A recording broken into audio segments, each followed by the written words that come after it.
Hello my dear students, मैं हूं doctor Aditya Chauhan, expert of biology for NEET.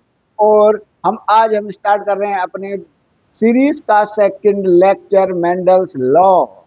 Mendel कौन थे, मेंडल ने अपना एक्सपेरिमेंट कब शुरू किया था, ये मैं लास्ट लेक्चर में आपको बता चुका हूं। फिर भी रिकैप करा देता हूं। मेंडल ने अपना एक्सपेरिमेंट 1856 में स्टार्ट किया था और 1863 में कंप्लीट किया था, यानी 7 ईयर्स में अपना एक्सपेरिमेंट कंप्लीट किया था। उसने अपने एक्सपेरिमेंट को यानी कि प्लान ऑफ वर्क जिसे कहते हैं, 2 पार्ट्स में डिवाइड कर लिया। पहला था ही गोट प्योर लाइन, एंड देन जब उसे प्योर लाइन मिल गए यानी होमोजाइगस मिल गए, तो दूसरा स्टेप उसने स्टार्ट किया था, वो किया था क्रॉस हाइब्रिडाइजेशन, जो कि मेन एक्सपेरिमेंट था। अपने क्रॉस हाइब्रिडाइजेशन के लिए उसने प्योर ब्रीड यानी कि प्योर लाइन तैयार किए थे। और आंसर उसने हमने कहा था 7 कैरेक्टर उसने सेलेक्ट किए थे, और जो 14 वेराइटीज को रिप्रेजेंट करते हैं, कॉन्ट्रास्टिंग वेराइटीज को रिप्रेजेंट करते हैं। हमने आपको बताया था, ये क्वेश्चन आया हुआ भी है कि मेंडल्स ने how many varieties select of P plant for his experiment. Answer था 14 वेराइटी। अगर कैरेक्टर्स की बात आती है तो 7 कैरेक्टर। चलिए अब हम स्टार्ट करते हैं Mendel's law, cross hybridization. Mendel ने अपना क्रॉस हाइब्रिडाइजेशन कराया था। मेंडल ने अपने एक्सपेरिमेंट को कैसे करा, पहले एक ही कैरेक्टर को स्टडी कराया। मेंडल का एक्सपेरिमेंट है monohybrid cross, dihybrid cross और trihybrid cross. Monohybrid cross का मीनिंग क्या है? देखिए, मोनो का मतलब होता है 1, यानी कि केवल इनहेरिटेंस ऑफ 1 कैरेक्टर। उन्होंने कहा कि हमें केवल, देखिएगा बहुत सारे कैरेक्टर हैं प्लांट में। ये डोमिनेंट प्लांट है, ये रिसेसिव है पी प्लांट का, डोमिनेंट वैरायटी और रिसेसिव वैरायटी है। यहाँ पर देखिए बहुत सारे कैरेक्टर्स हैं, इसमें भी बहुत सारे कैरेक्टर्स हैं, लेकिन उसने केवल पहले एक ही कैरेक्टर्स की इनहेरिटेंस के लिए क्रॉस कराया। उसने कहा कि मैं केवल स्टेम की हाइट का कैरेक्टर सेलेक्ट करता हूँ, फ्लावर या पॉड का कैरेक्टर कैसे इनहेरिटेंस हो रहा है मुझे उससे कोई मतलब नहीं। तो पहले उसने एक ही कैरेक्टर्स की इनहेरिटेंस कैसे हो रही है, उसके क्या रिजल्ट है, उसके लिए उसने क्रॉस कराया। इसे उसने कहा मोनो हाइब्रिड क्रॉस। फिर उसने 2 कैरेक्टर्स को एक साथ लिया, जैसे कि स्टेम हाइट और फ्लावर कलर या फ्लावर पोजीशन। 2 कैरेक्टर को उसने देखा कि 2 कैरेक्टर्स किस तरीके से इनहेरिट हो रहे हैं, उनके क्या रिजल्ट है। एक साथ 2 कैरेक्टर को लिया अपनी स्टडी के लिए, उसे उसने कहा डाई हाइब्रिड क्रॉस। फिर उसने क्या काम किया, 3 कैरेक्टर्स को एक साथ स्टडी किया, 3 कैरेक्टर्स के लिए क्रॉस हाइब्रिडाइजेशन कराया। एक वैरायटी ऐसी ली जिसमें 3 डोमिनेंट कैरेक्टर्स हैं, और एक वैरायटी ऐसी ली जिसमें 3 रिसेसिव कैरेक्टर है सेम कॉन्ट्रास्टिंग ट्रेट के लिए, तो उसने कहा ट्राई हाइब्रिड क्रॉस। तो क्वेश्चन आता है कि मेंडल ने क्रॉस हाइब्रिडाइजेशन कराया, कौन कौन सा कराया? मोनो हाइब्रिड क्रॉस भी कराया था, डाई हाइब्रिड क्रॉस भी कराया था, और ट्राई हाइब्रिड क्रॉस भी कराया था। हालांकि एनसीईआरटी में जो रिजल्ट्स दिए हुए हैं वो मोनो हाइब्रिड और डाई हाइब्रिड क्रॉस के ही दिए हैं, लेकिन याद रखिए he also experimented for trihybrid cross, ध्यान रखिएगा। तो क्वेश्चन है, Mendel carried out cross hybridization up to the study of 3 characters, या कह सकते हो ट्राई हाइब्रिड क्रॉस। तो ये क्वेश्चन यहाँ पे सोल्व हो जाएगा, जो आंसर एनसीईआरटी में आपको नहीं मिलेगा। अब हम देखते हैं, देखिए मोनो हाइब्रिड क्रॉस का क्या रिजल्ट था, डाई हाइब्रिड क्रॉस का क्या रिजल्ट था, ट्राई हाइब्रिड क्रॉस का क्या रिजल्ट था। आज हम इस पर चर्चा करने वाले हैं। आज हम मेनली चर्चा करेंगे, जो हम डिस्कस करेंगे वो करेंगे केवल मोनो हाइब्रिड क्रॉस पर। तो देखिएगा, मोनो हाइब्रिड क्रॉस कराया। मोनो हाइब्रिड, जैसे कि हमने बताया कि मोनो हाइब्रिड क्रॉस उसने केवल एक ही कैरेक्टर की स्टडी के लिए उसने एक्सपेरिमेंट किया। और पहला, जैसे एक कैरेक्टर है, मान लीजिए कोई सा भी कैरेक्टर ले लो, इसमें से एक ले लो, जैसे मान लो स्टेम हाइट, उसने टाल वैरायटी और ड्वार्फ वैरायटी के बीच में क्रॉस करा दिया। फ्लावर कलर कैसा है, पोड कलर कैसा है, फ्लावर पोजीशन क्या है, कलर पोड पोजीशन क्या है, पोड शेप क्या है, इससे कोई मतलब नहीं, कैसी होते रहो। केवल एक ही कैरेक्टर की स्टडी के लिए जो रिजल्ट है उसको ही उसने कंसंट्रेट किया, बाकी को उसने नहीं देखा। इसका मतलब है मोनो हाइब्रिड क्रॉस। तो टाल ने टाल वैरायटी और ड्वार्फ वैरायटी को क्रॉस कराया, तो सभी प्लांट F1 जनरेशन में टॉल थे, ऑल प्लांट्स वर टॉल इन F1 जनरेशन। तो उसने कहा कि भाई मैंने टॉल प्लांट और ड्वार्फ यानी टॉल वैरायटी और ड्वार्फ वैरायटी के बीच में क्रॉस कराया तो सभी प्लांट टॉल आए। ठीक है, उन्होंने कहा ठीक है भाई, सब टॉल आ गए। इसका मतलब ये हुआ टॉलनेस को इनहेरिट करने वाला फैक्टर टी है। उसने कहा था कि उसने अब एक हाइपोथेटिकल बात कही थी जो उसने देखा नहीं था उसने प्लांट में। उसने कहा था कि इनहेरिटेबल यूनिट इज फैक्टर, कि कोई भी ट्रेट पेरेंट से प्रोजेनी में ट्रांसफर होता है, वो कैसे ट्रांसफर होता है, in the form of factor, जिसे आज हम जीन भी कह देते हैं। इसलिए मोनोहाइब्रिड क्रॉस को एनसीईआरटी में लिखा है inheritance of one gene, inheritance of one gene, monohybrid cross. हालांकि मेंडल के टाइम पे जीन विन कोई टर्म नहीं थी। मेंडल ने खुद अपनी एक यूनिट दी थी फैक्टर। एक बात ध्यान रखें, तो उन्होंने कहा था कि टॉलनेस के लिए फैक्टर ई है और ड्वार्फनेस के लिए फैक्टर स्मॉल टी है। यानी एलिलिक फॉर्म में, मैंने एलील के बारे में बताया था, एक ही फैक्टर की टू डिफरेंट फॉर्म। तो कैपिटल टी और स्मॉल टी उसने टर्म दिए, और जब उन्होंने दोनों को क्रॉस कराया तो उसने कहा कैपिटल टी और स्मॉल टी जब साथ साथ आए तो केवल कैपिटल टी ही अपने आप को एक्सप्रेस कर रहा है टॉलनेस के लिए, स्मॉल टी जो कि ड्वार्फनेस के लिए वो अपने आप को एक्सप्रेस नहीं कर रहा है। उसके लिए उन्होंने एक प्रिंसिपल दिया, जनरलाइजेशन दिया, उसे उसने कहा principle of dominance, principle of dominance. Mendel ने लॉ ऑफ डोमिनेंस नहीं दिया था, मेंडल का जनरलाइजेशन था प्रिंसिपल्स ऑफ इनहेरिटेंस या जनरलाइजेशन जिन्होंने कहा था। बाद में कार्ल कोरेंस ने ही इन्हें लॉज का स्टेटस दिया था, जिन्हें आज हम प्रिंसिपल्स ऑफ डोमिनेंस उसने दिया मेंडल ने, तो उसे बाद में उसे ही लॉ ऑफ डोमिनेंस कहा गया। लेकिन मेंडल ने लॉ ऑफ डोमिनेंस नहीं कहा था। मेंडल के कार्ल कोरेंस ने बाद में स्टडी किया था, तो वो मैं बाद में समझा दूंगा कि कब किया था। तो खैर यहां पर इसे कहा गया लॉ ऑफ डोमिनेंस या प्रिंसिपल ऑफ डोमिनेंस। फिर मेंडल ने F1 जनरेशन के मेंबर्स का आपस में क्या करा दिया, सेल्फिंग करा दिया।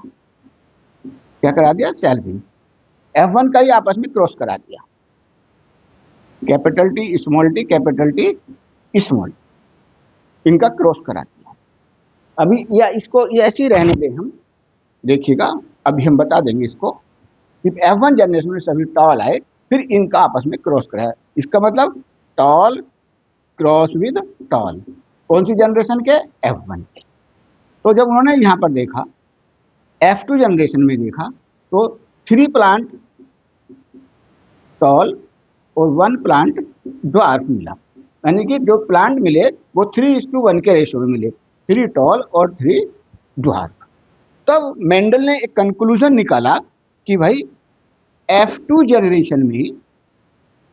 जनरेशन में मुझे टॉल भी मिल रहे हैं, ड्वार्फ मिल रहे हैं, जबकि F1 जनरेशन में सभी प्लांट टॉल हैं।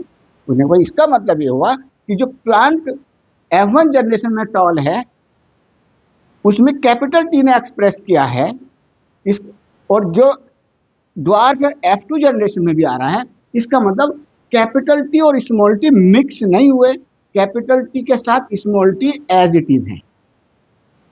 बात समझ में आ रही है? यानी कि कैपिटल टी के साथ स्मॉल टी भी है, स्मॉल टी भले ही रिसेसिव है लेकिन उसने अपनी आइडेंटिटी लॉस्ट नहीं की, वो कैपिटल टी के साथ एज इट इज प्योरिटी है। यानी कि कैपिटल टी और यानी कह सकते हो टॉल और ड्वार्फ वैरायटी में जो क्रॉस किया तो F1 जनरेशन में सभी प्लांट टॉल आए, सभी प्लांट टॉल आए। इसका मतलब हुआ टॉलनेस ने तो एक्सप्रेस किया, स्मॉल टी ने एक्सप्रेस नहीं किया, स्मॉल टी ने एक्सप्रेस नहीं किया।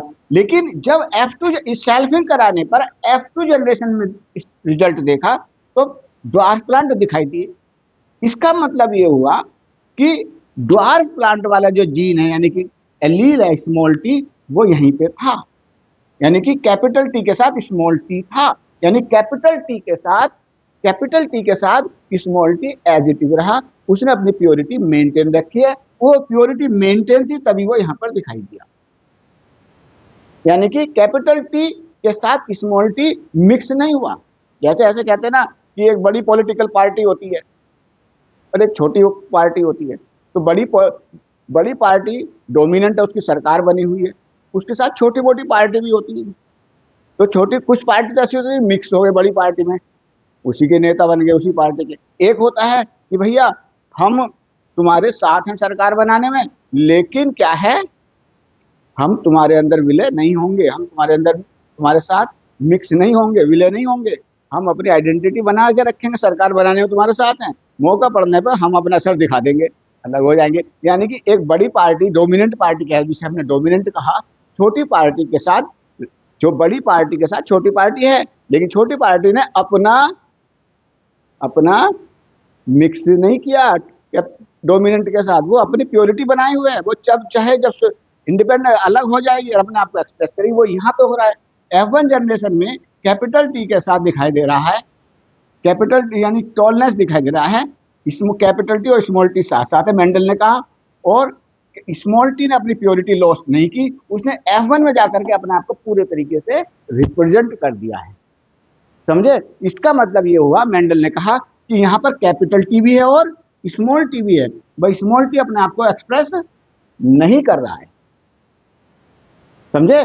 और अगली यानी कैपिटल टी और स्मॉल टी है, स्मॉल टी अपने आप को एक्सप्रेस भले ही नहीं कर रहा है, लेकिन उसने अपनी प्योरिटी मेंटेन रखी है। उसे मेंडल ने नाम दिया था law of purity, law of purity, ये बात समझ लीजिए, मैं बाद में बताऊंगा लॉ ऑफ प्योरिटी। और यानी कैपिटल टी के साथ स्मॉल टी है, इसका मतलब कैपिटल टी के साथ स्मॉल टी, यानी इसका मतलब यह है कि यहाँ पर F1 जनरेशन में फैक्टर पेयर में है, फैक्टर पेयर में है, और दोनों फैक्टर की प्योरिटी मेंटेन है। कैपिटल टी अपनी प्योरिटी बना रहा है, स्मॉल टी अपनी प्योरिटी बना रहा है। इस यहाँ पे इस चीज से ये क्लियर हो जाता है। तो इसका मतलब ये हुआ, जब कैपिटल, जब प्योर, ये टाल है, प्योर टाल है, इसमें भी फैक्टर पेयर में होंगे। इसका मतलब क्या हुआ कि फैक्टर पेयर में होते हैं। फैक्टर कहाँ होते हैं बेटा? पेयर में होते हैं। इस बात से उसने ये कंक्लूजन निकाल दिया कि टॉल प्लांट में, F1 जनरेशन में टॉल प्लांट में स्मॉल टी है, इसका मतलब कैपिटल टी के साथ स्मॉल टी है, इसका मतलब यहाँ पर फैक्टर पेयर में है। यानी इसका मतलब ये आया, किसी भी प्लांट में जो फैक्टर्स होते हैं वो पेयर में होंगे। किसमें होंगे? पेयर में होंगे।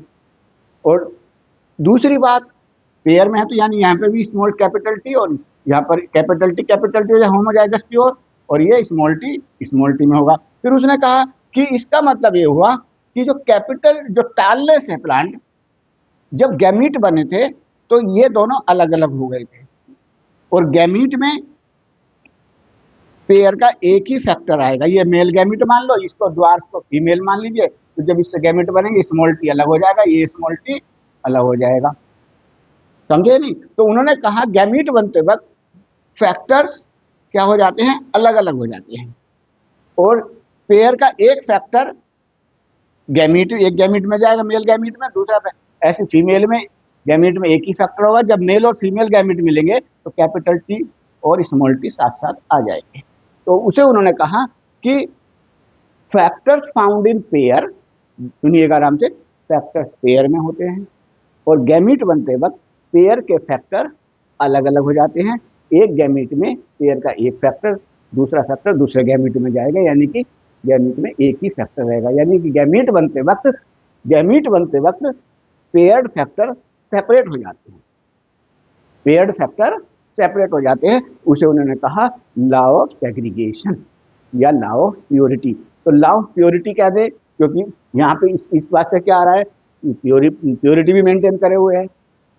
तो मेंडल का दूसरा जनरलाइजेशन था law of segregation, principle of segregation, जिसे बाद में कहा गया लॉ ऑफ सेग्रीगेशन या law of purity. Law of purity क्यों कहा गया? उन्होंने कहा कि जब टू डिफरेंट एलिलिक फॉर्म में आते हैं फैक्टर, यानी हेटेरोजाइगस कंडीशन में आते हैं, तो कैपिटल टी तो रिप्रेजेंट कर रहा है, स्मॉल टी रिप्रेजेंट नहीं कर रहा है, भले ही नहीं कर रहा है, लेकिन स्मॉल टी अपनी प्योरिटी मेंटेन करे हुए है। इसी को उन्होंने लॉ ऑफ प्योरिटी भी नाम दिया था। तो इस तरीके से फिर उन्होंने इस चीज को किस तरीके से समझाया, देखिएगा, मैं आपको यहाँ पे बता देता हूँ। जीन के उसमें देखिएगा, प्योर टाल, इसका रिजल्ट देखिएगा यहाँ पर, प्योर टाल capital T cross with pure dwarf, यानी कि स्मॉल टी।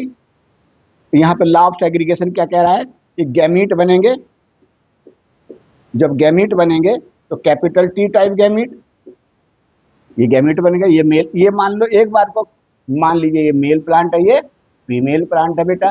तो जब यहाँ से अलग होंगे तो इसमें स्मॉल टी और स्मॉल टी आ जाएंगे, तो ये मेल गैमीट बने और ये फीमेल। जब मेल गैमीट फीमेल गैमीट से फ्यूज होगा तो क्या होगा, कैपिटल टी स्मॉल टी, यानी F1 जनरेशन में ये कंडीशन आ जाएगी, यानी कैपिटल टी के साथ स्मॉल टी आ जाएगा, कैपिटल टी के साथ क्या आ जाएगा, स्मॉल टी, यानी क्या टू डिफरेंट एलिलिक फॉर्म आती है। जब टू डिफरेंट एलिलिक फॉर्म आती है तो हम उसे कहते हैं हेटेरोजाइगस। तो F1 जनरेशन के सभी मेंबर हेटेरोजाइगस थे, लेकिन लॉ ऑफ डोमिनेंस के अकॉर्डिंग कैपिटल टी एक्सप्रेस कर रहा है, स्मॉल टी एक्सप्रेस नहीं कर रहा है, इसलिए सभी प्लांट क्या होंगे, टॉल होंगे।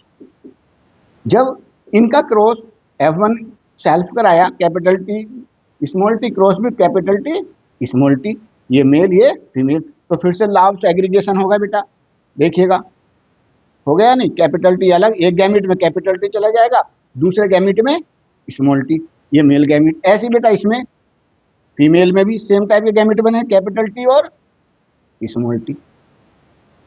बात समझ में आ रही होगी आपको।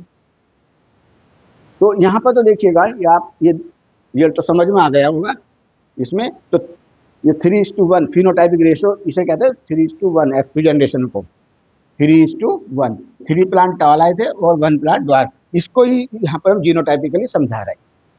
तो देखिएगा यहाँ पर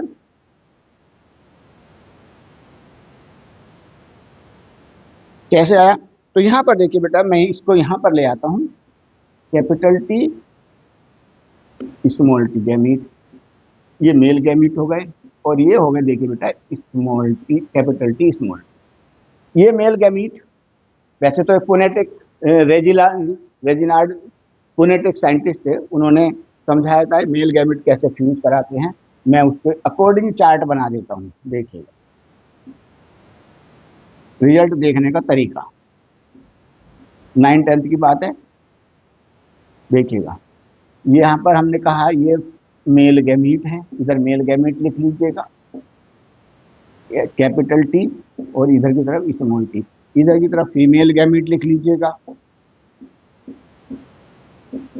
कैपिटल टी, इसमें सेम टाइप के गैमीट है।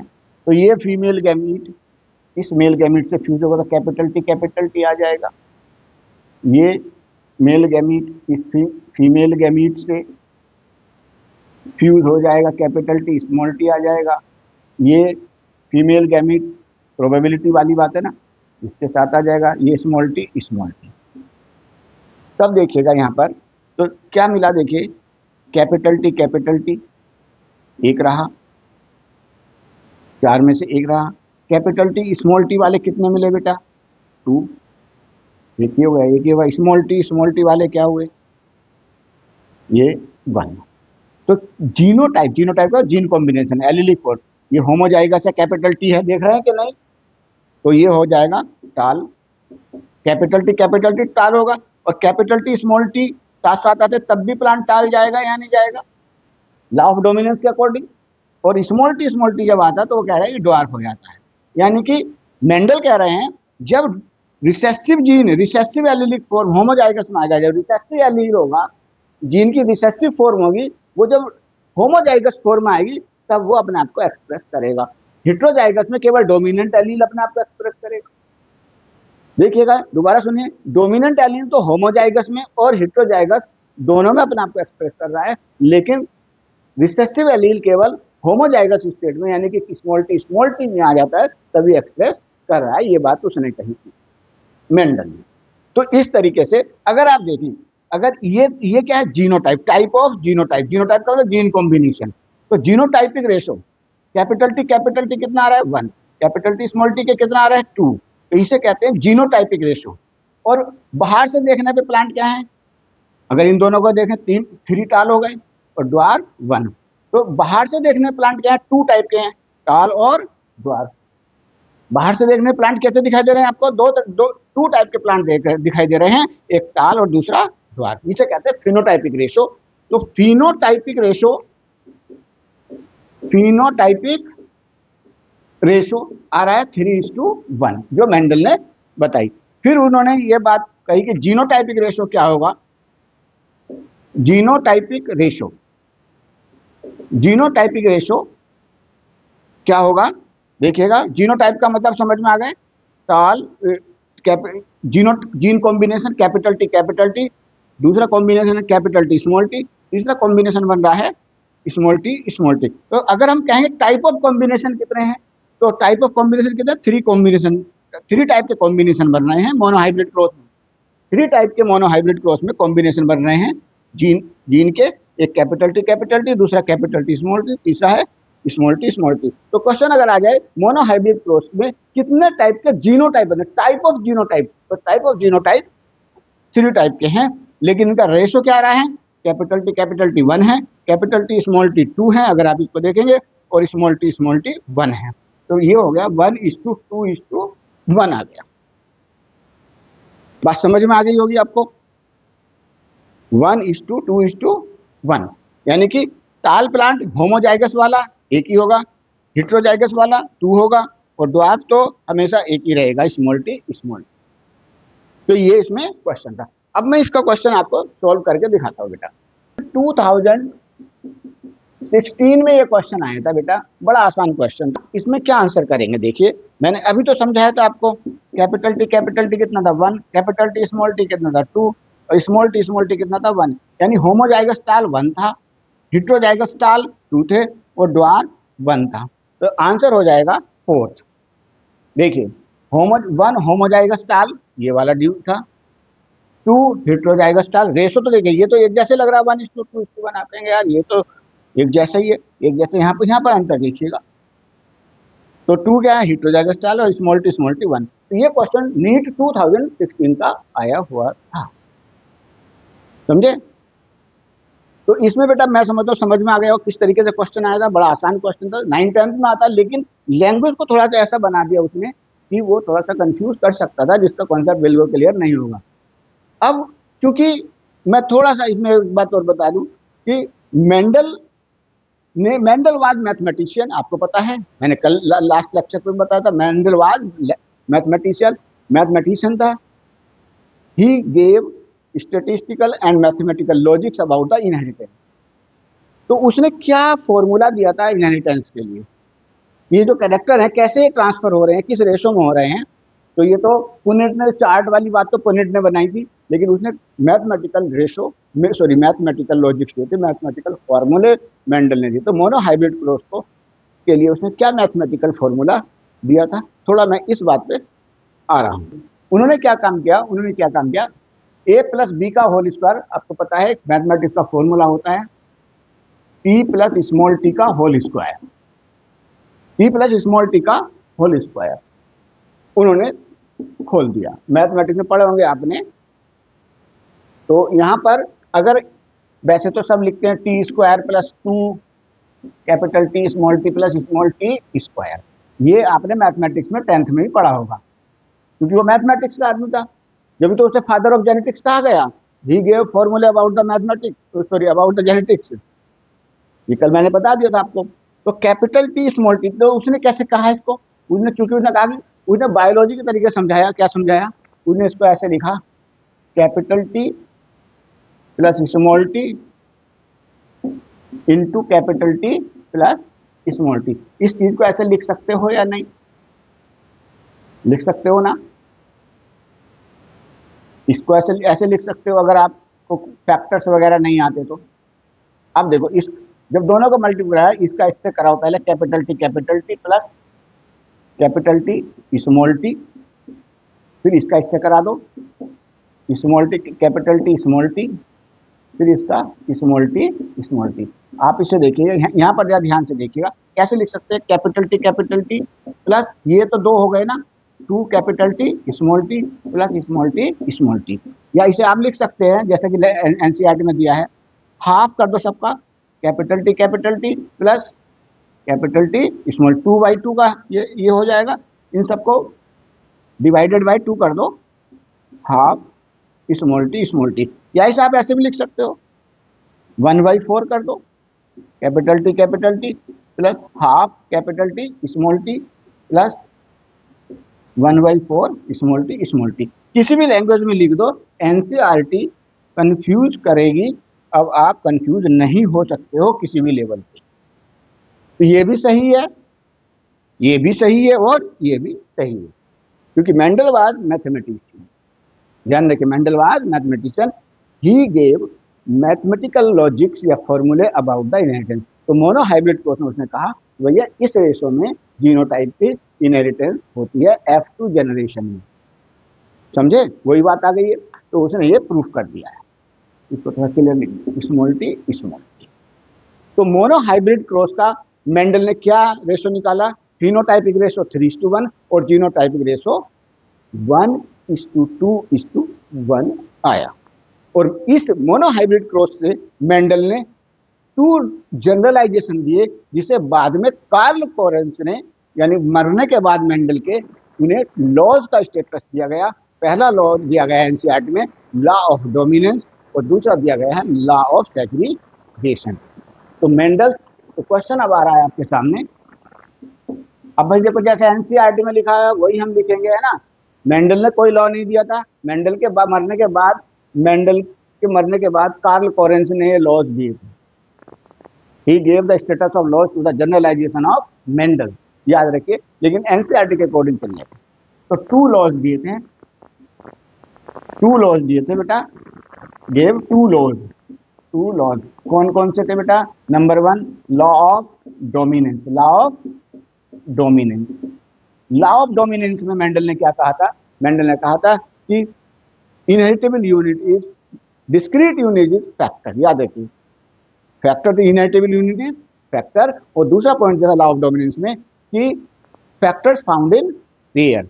तीसरा पॉइंट जैसा लॉ ऑफ डोमिनेंस में, when 2 different allylic form of A gene, यानी कि factor come together, one express itself and another will not, which express called dominant allelic form and which not express called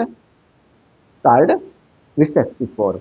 यानी यह ऐसे कह सकते हो, जब किसी फैक्टर की 2 different allylic form come together, तो उनमें से एक एक्सप्रेस करती है, जिसे डोमिनेंस फॉर्म कहते हैं या डोमिनेंट एलील कहते हैं, और जो एक्सप्रेस नहीं करता है F1 जनरेशन में, उसे रिसेसिव जीन या रिसेसिव एलीलिक फॉर्म कह देते हैं। तो उन्होंने ये बात इसमें लॉ ऑफ डोमिनेंस में कही। फिर उन्होंने दूसरा नियम दिया था, दूसरा दिया था law of segregation, law of segregation, या इसका दूसरा नाम है बेटा लॉ ऑफ प्योरिटी। याद रखिएगा, इसे लॉ ऑफ प्योरिटी भी कह देते हैं। एनसीईआरटी ने लिखा नहीं है, लेकिन मैंने आपको बता दिया ये लॉ ऑफ प्योरिटी है। लॉ ऑफ सेग्रीगेशन के अकॉर्डिंग क्या कहा था मेंडल ने? देखिए कहा था कि फैक्टर पेयर में होते हैं और पेयर के फैक्टर गैमीट बनते वक्त अलग हो जाते हैं, और बाद में गैमीट में पेयर का एक ही फैक्टर दिखाई देता है। इसे उन्होंने कहा law of segregation, segregation of paired factor, segregation of paired factor. समझ गए नहीं?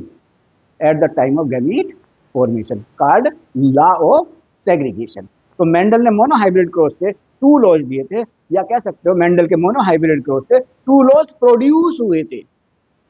समझ गए? इन्हें कहा लॉ ऑफ डोमिनेंस और लॉ ऑफ सेग्रीगेशन।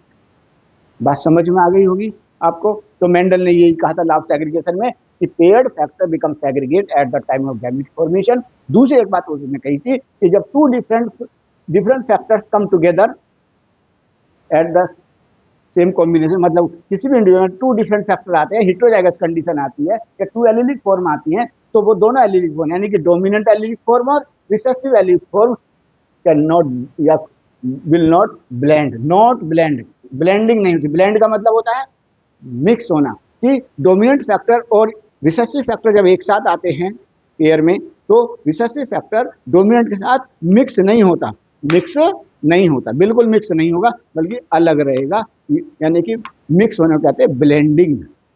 तो ब्लेंडिंग नहीं होती। जब 2 डिफरेंट फैक्टर एक साथ आते हैं तो वो आपस में मिक्स नहीं होते हैं, यानी ब्लेंडिंग नहीं होती है। ये उन्होंने लॉ ऑफ सेग्रीगेशन में कहा था। तो आज मैंने आपको बताया मोनोहाइब्रिड क्रॉस और उसका रेशो। तो दोबारा से 10 सेकंड में आपको रिवाइज कराता हूँ। मोनोहाइब्रिड क्रॉस का फिनोटाइपिक रेशो क्या था?